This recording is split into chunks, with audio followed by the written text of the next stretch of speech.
안녕하세요. 결혼을 앞두고 있던 30대 여성입니다.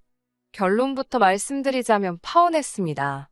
그런데 파혼 이유가 너무 어이가 없어서 어디다 속 시원히 말도 못했습니다. 저희 부모님만 알고 계시는데 속상하신 부모님 붙들고 하소연할 것도 아니고 결국 익명의 힘을 빌려 하소연 좀 해보겠습니다. 저는 대학교를 졸업하자마자 사람들이 한 번쯤 들어봤을 법한 대기업에 들어갔습니다. 사실 부모님께선 제가 대학원에 가길 바라셨지만 제가 솔직히 공부에 크게 뜻이 있던 건 아니었거든요. 뿐만 아니라 그동안 저를 키우고 가르치시느라 고생하신 부모님께 더 이상은 손을 벌리고 싶지 않았던 것도 있어요. 그저 하루빨리 그 깊은 은혜에 보답해드리고 싶은 마음이 컸지요. 게다가 저희 집이 부족하진 않았지만 그렇다고 경제적으로 풍족한 상황도 아니었습니다. 그런 와중에도 하나뿐인 딸인 제가 뭘 배우고 싶다, 해보고 싶다 하면 어떻게든 기회를 주신 부모님이셨어요. 부모님에게 받은 큰 사랑을 이야기하자면 정말 끝도 없겠네요. 아무튼 그래서 저는 계속해서 공부를 하는 대신 좋은 회사에 들어가야겠다고 진작부터 생각하고 있었고 다행히 목표를 이룰 수 있었습니다. 대기업에 입사를 하자마자 이후에는 열심히 회사 생활을 하다가 나이 40이 되기 전 제 사업을 차려야겠다는 새로운 목표도 세웠고요. 제 성격이 일단 뭔가 해야겠다고 마음을 먹으면 마치 경주마처럼 그것만 보고 달리거든요. 직장 생활도 다를 게 없어지요. 덕분에 친구들과의 여행, 연애 같은 건 잊고 살았던 것 같아요. 그렇게 어느덧 제 나이도 30을 목전에 두게 되었고 주변 사람들은 절 일중독이라고 불렀어요. 그러던 어느 날 평소에도 저를 챙겨주고 아껴주던 회사 선배 언니가 보다 못하겠던지 그렇게 살지 말라며 소개팅을 주선해 주었습니다. 솔직히 내키지도 않았고 당황스럽기까지 했지만 언니 마음이 고마워서 거절하지 못했달까요? 그렇게 만나게 된 사람이 바로 남자친구입니다. 이제는 파혼한 사이라 사실 남자친구라고 부르기도 어색하지만 편의상 남자친구라고 부를게요. 처음 만났을 당시 전 29살이었고 남자친구는 저보다 3살 많은 32살이었습니다. 나이 때문인지 결혼을 전제로 한 만남은 아니었지만 그렇다고 분위기가 가볍지만도 않았네요. 처음 만났을 당시 저희 둘은 비슷한 수준의 회사를 다니고 있었습니다. 하지만 남자친구는 재수했지, 군대 다녀왔지, 그리고 취업 준비를 하느라 휴학도 했지. 덕분에 나이만 많았지 오히려 저보다 졸업이 늦었고 그렇다 보니 저보다 회사 생활도 늦게 시작했더라고요. 그래서 연봉은 제가 조금 더 높았네요. 아무튼 그런 조건과 별개로 남자친구는 써글써글한 외모의 젠틀한 매너를 가지고 있었습니다. 성격도 크게 모난 구석은 없는 것 같았지요. 그래서 연애 경험이 한 번밖에 없다고 했을 때 하마터면 저한테 거짓말을 하고 있다고 오해할 뻔했네요. 사실 말하기 쑥스럽지만 저 역시 제대로 된 연애는 해본 적이 없었습니다. 한마디로 둘 다 나이만 먹었지 연애에 서툴었어요. 그래서 처음에는 별것도 아닌 일에 다투기도 했고 잡음도 있었고요. 하지만 서로 양보하고 맞춰가며 인연을 만났습니다. 그 무렵 소개팅을 주선해 주었던 선배 언니가 결혼을 하게 되었습니다. 언니 역시 저 못지않게 일욕심이 많은 사람이었는데 그런 언니가 결혼을 하니까 제 마음도 왠지 싱숭생숭하더라고요. 불현듯 제 나이가 벌써 31살라는 생각을 하게 되었고 시간이 이렇게 빨리 흘렀구나. 새삼스레 주변을 둘러보니 이미 몇몇 친구들은 좋은 사람을 만나 시집을 갔고 심지어 아이까지 키우고 있는 친구들도 여럿이었습니다. 저는 왠지 모를 조급함이 들기 시작했지만 자존심 때문에 먼저 결혼 이야기를 하고 싶지는 않았어요. 그래서 처음엔 유치하지만 장난처럼 결혼에 대해서 운을 띄웠지요. 하지만 남자친구는 눈치를 못 챈 건지 아니면 의도적으로 모르는 척하는 건지 얼렁뚱땅 제 말을 별거 아닌 일처럼 치부하고 넘기기 일쑤였습니다. 결국 참다 못한 제가 남자친구에게 확실히 방향을 정해달라고 했어요. 저와 결혼을 생각하고 있는 건지 그게 아니라면 놔달라고요. 그제서야 남자친구는 기다리게 해서 미안하다며 저에게 프로포즈를 해왔습니다. 그렇게 결혼 준비가 하나씩 시작되었어요. 전에는 남자친구라는 사람에 대해서만 알았지만 결혼을 하자고 마음을 먹으니 남자친구의 가족은 어떤 사람들인지, 남자친구는 어떤 가정에서 자랐는지 궁금한 것도 확인해야 할 것도 많더라고요. 서울에서 태어나 지금까지 부모님과 떨어져 본 적 없는 저와 달리 남자친구는 혼자 15년째 자취를 하고 있어요.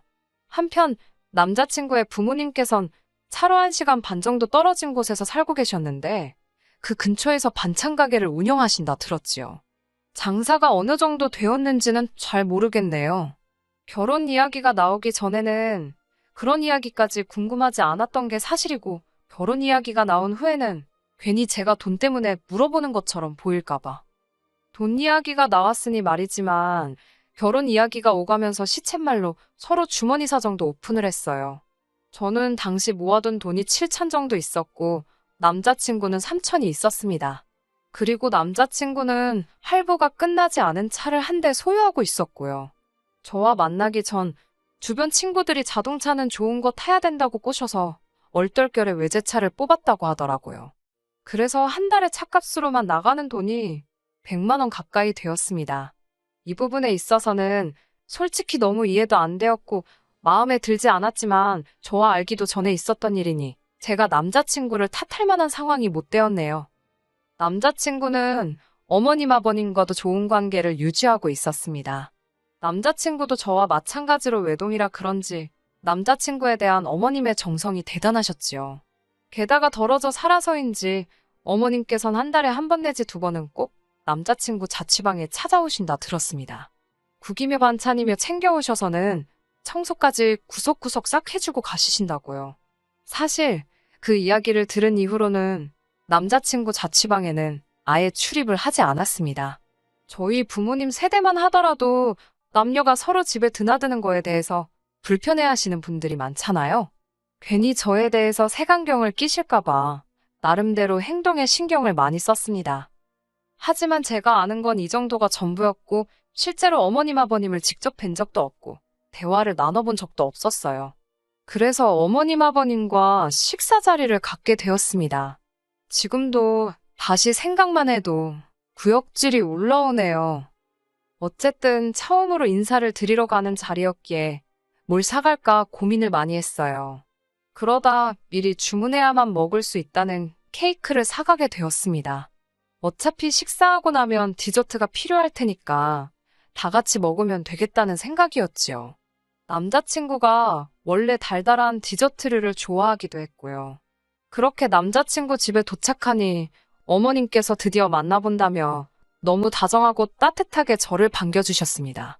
사실 시집살이라던가 고부 갈등에 대해 안 좋은 이야기를 많이 들어서 긴장을 꽤나 한 상태였거든요. 하지만 어머님의 환영 덕분에 제 마음속 걱정이 눈 녹듯 사라지는 것 같았네요. 그렇게 집 안으로 들어선 뒤 케이크를 어디다 둘까 하다가 조심스레 냉장고를 열었습니다. 그러자 순간 알 수 없는 악취를 맡게 되었어요. 전 솔직히 앞서가던 남자친구가 방구라도 낀 건가 싶었지요. 하지만 냉장고 속을 보니 그 이유를 알만했지요. 반찬들은 뚜껑도 없이 들어가 있질 않나. 언뜻 보기에도 상한 과일들도 보이고. 그때 어머님께서 저더러 상차림을 좀 도와달라 하셨습니다. 제가 냉장고 문을 닫으니 그걸 왜 닫냐며 고기 반찬들 좀 식탁에 올려놓으라고 하시는 거예요. 당황스러웠지만 일단은 시키는 대로 했지요. 그러다 고사리나물을 꺼냈는데 그 위에 하얗게 눈꽃마냥 곰팡이가 폈더라고요. 제가 어머님께 이건 버려야 할 것 같다고 보여드리니 이건 덜어내면 된다며 이 고사리가 시골 어디서 누가 보내준 귀한 거라며 이따 저도 좀 챙겨주신다고 하셨습니다. 저는 일단 떨떠름한 표정으로 표정이 어땠을지 모르겠네요. 아무튼 감사하다고 말씀드렸지요.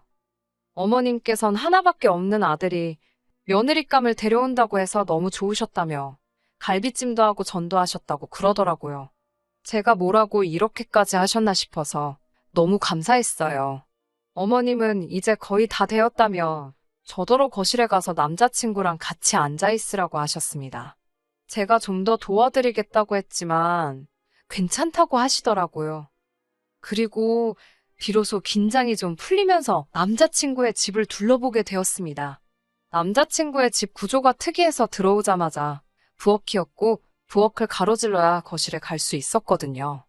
거실은 이렇게 표현해도 될지 모르겠습니다만 한마디로 정신이 하나도 없었습니다. 일단 크고 작은 화분들이 한쪽 벽을 가득 채울 만큼 늘어져 있었는데 문제는 대부분이 죽어 있었다는 거지요. 누렇게 뜨고 마른 잎들이 간신히 매달려 있는 화초들이 질비했습니다. 게다가 초록빛 곰팡이가 잔뜩 끼어있는 대형 어항도 볼만하더군요. 당연히 그 안에는 물고기도 없었지요. 아무튼 한번 그런 것들이 눈에 들어오기 시작하니까 저도 모르게 자꾸 다른 것들도 관찰 아닌 관찰을 하게 되더라고요. 곧이어 때가 탄 건지 색이 바랜 건지 알 수 없는 커튼이 눈에 들어왔고 그제서야 저는 제가 끌어안고 있던 쿠션을 보게 되었습니다. 하마터면 소리를 지를 뻔했어요. 이건 마른 핏자국인지 아니면 오래된 커피 자국인지 알 수 없는 진한 갈색의 얼룩이 듬성듬성 있었으니까요. 남자친구가 놀란 저를 보더니 대수롭지 않다는 듯 자기 거랑 바꿔줄 거냐입니다. 제가 괜찮다 하니까 뒤집어서 안고 있으라고 했던 것도 같아요. 갑자기 괜히 몸이 근지럽고 솔직히 찝찝하더라고요. 그래서 손이라도 씻고 올까 싶어 화장실로 향했습니다. 화장실은 제가 온다고 치우기라도 하셨는지 거실에 비하면 양반이었습니다. 하지만 손을 씻고 물기를 수건에 닦으려는 순간 거의 토할 뻔했네요. 걸려있는 수건에서 걸레 냄새가 났으니까요. 제가 절대로 비위가 약한 사람이 아닙니다.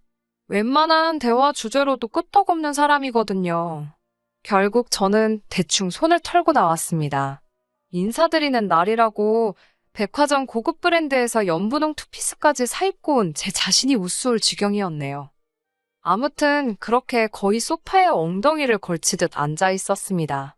어머님이 쉬라고 해서 앉아있던 거지만 왠지 가시방석처럼 편하진 않았어요.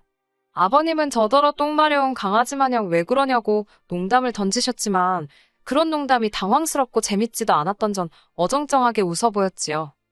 어느덧 어머님께서 식사 준비가 다 되었다 하셨고 그렇게 저를 포함한 모두가 식탁에 둘러앉았습니다. 집의 상태와 달리 모든 음식은 정갈하게 담겨져 있었고 냄새도 좋았어요. 반찬 가게를 하신다더니 역시 솜씨가 좋으신가 보다고 속으로 생각했지요. 하지만 그런 생각도 잠시 저는 어머님의 행동에 다시 한번 크게 놀라고 말았습니다. 어머님께선 국이 간이 잘 됐나 혼잣말처럼 말씀하시더니 수저로 간을 보시더라고요. 좀 싱겁다 하시더니 맛소금을 어머님 입에 넣으셨던 수저에 덜어서 그대로 국이 들어있는 냄비로 직행이었습니다. 어머님께선 당신 입으로 쪽 빨았던 수저로 온 가족이 먹어야 할 국을 휘휘 젓고 계셨지요. 아버님이나 남자친구는 익숙해서 그런지 별로 놀란 기색이 아니었지만 저는 어쨌든 남이잖아요. 비위가 너무 상하더라고요. 하지만 저도 남자친구와 결혼을 하고 싶어서 인사를 드리러 온 입장인데 정색을 할 수도 없고 그렇다고 어머님께 뭐라 할 수도 없어서 그냥 아무 말도 못했습니다. 식탁에는 갈비찜이 있었는데 아버님은 며느리감 온다고 네 엄마가 큰돈 썼다면서 모처럼 갈비 뜯게 생겼다고 좋아하시더라고요. 괜히 무안하기도 했지만 정말 저 때문에 신경을 써주셨나 싶어서 비위가 상한 것과는 별개로 기분이 좋더라고요. 그런데 아버님께선 갈비찜을 정말 공격적인 속도로 드셨습니다. 문제는 다 드시고 남 뼈 있잖아요. 그 뼈를 뭐 당신 옆에다 두시거나 빈 접시에 놓으시는 게 아니고 원래 갈비찜이 담겨져 있던 그릇에 다시 넣으시는 거예요. 아직 거기엔 손도 안 댄 갈비찜이 많았는데 거기에 당신이 쪽쪽 빨아 드신 뼈다귀를 도로 가져다 놓으셨다는 얘기입니다. 저는 처음엔 설마 잘못 두셨나 하고 생각했어요. 하지만 그게 아니었지요. 몇 번이고 너무나 당연하다는 듯이 그리고 심지어 남자친구도 아버님과 똑같은 짓을 하더라고요. 제가 놀라서 작은 목소리로 그걸 왜 거기다 놓냐고 한쪽에 따로 두라고 했습니다. 그러자 남자친구가 우린 원래 여기다 놓는데? 그러는 거예요. 어머님도 저더러 너도 그 뼈 식탁에 놓지 말라고 괜히 식탁 닦아야 된다고 그러셨습니다. 정말이지 각자 입에서 나왔다 들어갔다를 반복했던 뼈가 다시 고기가 들어있던 접시에 담기는 걸 한번 상상해 보세요. 정말 식욕이 뚝 떨어졌어요. 그래도 당장이라도 토해버리고 싶은 걸 억지로 참고 어머님이 휘휘 저어 떠주신 국물하고 간신히 밥을 삼켰네요. 그러자 어머님께선 왜 이렇게 못 먹냐며 손수 고기를 발라 제 수저 위에 올려주셨습니다. 어쩔 수 없이 어거지로 한 입을 먹었는데 어머님이 고기가 부족한 것 같다며 뼈다귀로 가득한 접시를 들고 가시더니 다시 그 위에 갈비찜을 채워오셨지요. 하지만 이런 문제로 제가 파혼을 한 건 아닙니다. 솔직히 집안마다 가풍도 다르고 환경도 다르니 제가 어느 정도는 이해를 해야 한다고 생각했어요. 하지만 이건 가풍이나 문화가 아니라 상식을 벗어난 일이잖아요. 게다가 구역질이 날 법한 일은 여기서 끝나지 않았습니다. 모두가 식사를 마치자 어머님께선 반찬통 하나를 꺼내 남은 반찬을 전부 모아 담으셨지요. 먹다 남은 반찬이요. 그때만 해도 전 솔직히 어머님이 음식물 쓰레기 모으시는 줄 알았네요.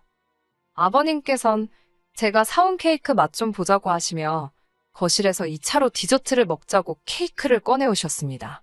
제가 부엌에 접시를 가지러 가려니까 어머님께서 접시를 못하러 쓰냐고 설거지거리만 늘어난다며 대충 먹자고 하셨어요. 떨떠름했지만 유난 떤다 소리 들을까봐 네 하고 자리에 앉았습니다. 케이크를 꺼내니 아버님께선 당신은 이 크림이 그렇게 좋다며 당신 수저로 크림만 떠드시기 시작하셨습니다. 문제는 잘라서 당신이 드실 부분만 건드시는 게 아니라 케이크 한 판을 다 그렇게 훑어드시는 게 아니겠어요? 보다 못한 제가 아버님께 좀 덜어 드시는 게 어떻겠냐고 돌려서 말씀을 드렸지만 됐다고 하시길래 결국 솔직히 말씀드렸습니다. 아버님 침이 여기저기 다 묻어서 다른 식구들은 어떻게 먹냐고요. 웃으며 농담처럼 말씀드리니 아버님도 막 웃으시면서 당신 침은 로얄 젤리랍니다. 그러면서 저더러 한 숟갈 줄까? 그러시며 막 당신 수저에 침 뱉는 신용을 내셨다니까요. 그 꼴을 보고 전 더는 구역질을 참지 못했고 순간 분위기가 아주 싸해졌습니다. 결국 제가 죄송하다고 먼저 가보겠다며 자리를 일어섰는데 어머님이 아까 남은 반찬을 쌌던 반찬통을 제 손에 들려주시며 집에 가져가서 고추장 넣고 비벼 먹으랍니다. 저는 어이가 없어서 됐다고 말씀드리고 그대로 집을 나왔네요. 밖에 나와 찬바람을 쐬니 속이 좀 가라앉는 것 같기도 했고 이제 슬슬 큰 길로 나가 택시를 잡으려고 했는데 남자친구가 뒤따라 나왔더라고요. 손엔 그 짬밥통을 챙겨 들고 말이지요. 전 남자친구가 제가 걱정이 돼서 나온 줄 알고 괜찮다고 했는데 자세히 보니 남자친구 표정이 울그락불그락 장난이 아니었습니다. 저더러 지금 이게 무슨 행동이냐고 다짜고짜 소리를 지르길래 저도 황당해서 아니 오빠야말로 왜 소리를 지르냐고 받아쳤어요. 그러자 남자친구는 누가 됐건 자기 부모님한테 무례한 건 못 참는답니다.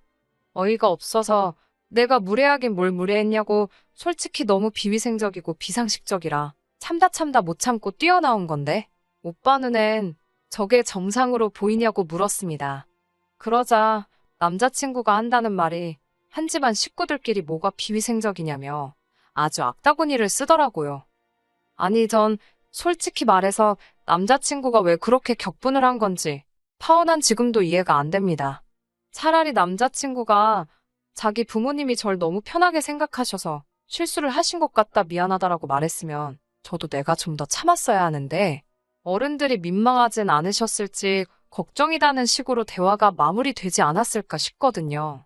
하지만 남자친구는 미안하다는 말은커녕 저더러 왜 자기 엄마가 싸준 반찬은 안 가져가냐며 왜 자기 부모님을 무시하냐고 계속해서 억지를 쓰더라니까요. 결국 저도 막판엔 그걸 더러워서 어떻게 먹냐고 오빠나 먹으라고 했습니다.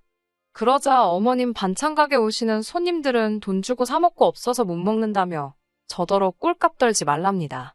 도저히 들을 생각도 없고 논리도 안 통하는 인간한테 떠들어봤자 나만 손해다 싶어서 그래 많이 팔아먹으라고 덕담 한마디 해주고 뒤도 안 돌아보고 집에 왔네요. 제가 이렇게 파혼을 했으니 도대체 어디 가서 이야기를 할 수 있겠어요? 이건 뭐 본격적으로 혼수 예단 이야기를 하다 틀어진 것도 아니고 시부모님 되실 분들은 상식이 없으셨고 아들은 재수가 없었다고 해야 하는 건지. 파혼 결정은 제가 일방적으로 했고 그래서 한동안 남자친구에게 연락이 오긴 했었어요. 일평생 그렇게 살아오신 어른들을 바꾸려 들지 말라나 옛날에는 다 그렇게 손으로 나눠 먹고 했어도 그게 정이다 생각하고 살았다나 자기 부모님은 정이 많은 분들이라 그렇다나 별의별 개소리를 다 하던데 그냥 깔끔하게 무시했더니 이제 연락은 없네요. 솔직히 제 인연이 아까워 미치겠습니다. 그렇다고 원망만 하며 시간을 보내기엔 제 인생이 아까워서 오늘 이렇게 마지막으로 털어놓고 더는 기억하지 않으려고 합니다. 똥 밟은 셈 치려고요. 끝까지 들어주셔서 감사합니다. 오늘의 사연은 여기까지입니다. 구독과 좋아요, 알람 설정 부탁드리고 더 좋은 사연으로 다시 찾아뵙겠습니다. 감사합니다.